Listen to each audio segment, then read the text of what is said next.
Hey guys, welcome back. Thanks for stopping on in. In today's video, I'm going to be going over 5 different forecasted models, adding them all up and getting an average of an across-the-board analysis on where things stand right now as we still have 2 to 3 months before the midterm election. So we have 3 different models from FiveThirtyEight.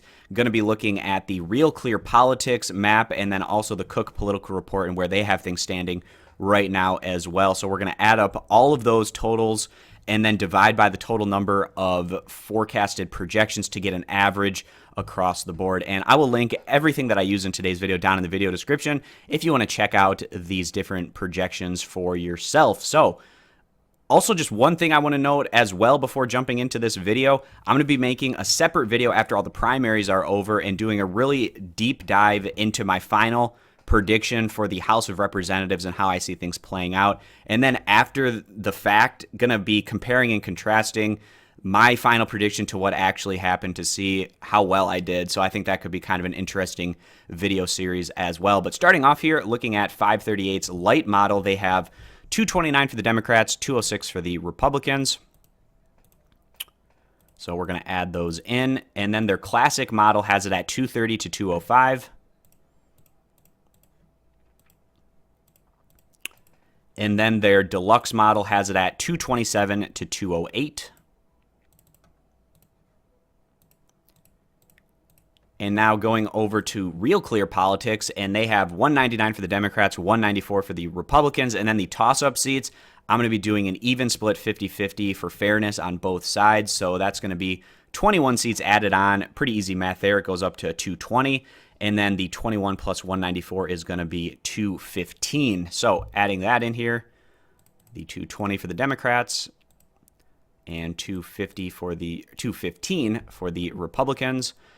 And then also taking a look at the Cook Political Report. And this one is a little bit skewed more towards the Republicans. And kind of interestingly, the Cook Political Report, they aren't necessarily my favorite forecasting model place because they were a little off going into the 2016 presidential election. I feel like they're too conservative in terms of changing their predictions and forecast, and I feel like they were too slow on flipping things more towards Donald Trump in 2016, or at least making it more of a toss-up scenario. And I feel like they could be running into a similar trap here where they're not moving some of these Republican seats over to the Democrat side maybe as quickly as they would otherwise. And again, I think that the Cook Political Report, they do a good job in general, but I just think they're a little bit slow at times to move things from one side to the other, even in the face of what can be some pretty compelling evidence. And this is just one of those things where you're a forecasting prediction organization. You don't want to be willy-nilly on changing your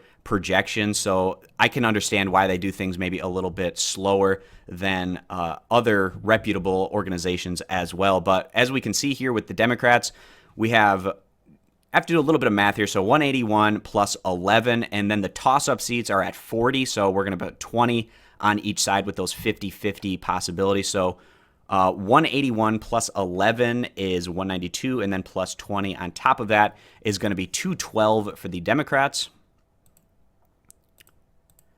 And then for the Republicans, we have 153 plus 50, so that's 203.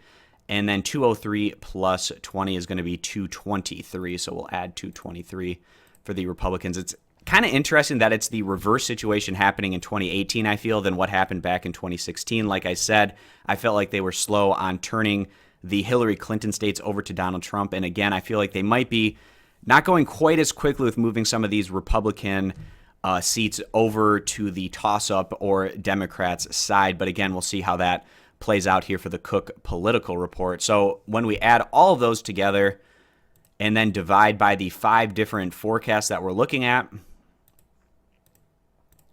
we get 223.6 for the Democrats, 211.4 for the Republicans.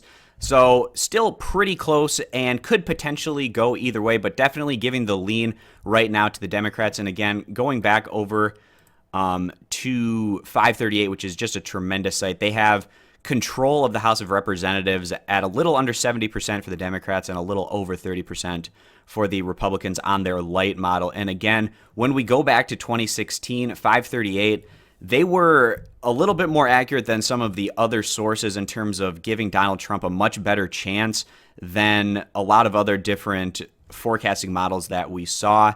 And I give them respect and credit for that. It took them a while to change, but down the stretch run, they definitely put things back into at least a more competitive type scenario than, like I said, a lot of those other places were having it set at. So in terms of where you want to get your information from, I definitely recommend 538, but Real Clear Politics, they do a great job, as well as the Cook Political Report as well. But averaging all of their different forecast models together, again, we have the final tally here at 223 to 211, a slight lean for the Democrats. And again, guys, I'm going to be making another one of these videos once we're done with all the primaries, doing my final projection on how I see things playing out, and then looking at it after the fact to see how either accurate or inaccurate I was with that prediction. But that's pretty much going to wrap up this video, guys. I appreciate you stopping on in. Give a comment on how you see the final tally playing out. I'd be really interested to see your thoughts on the issue and your projection for the House of Representatives. Of course, keep in mind, in total, there's 435 seats.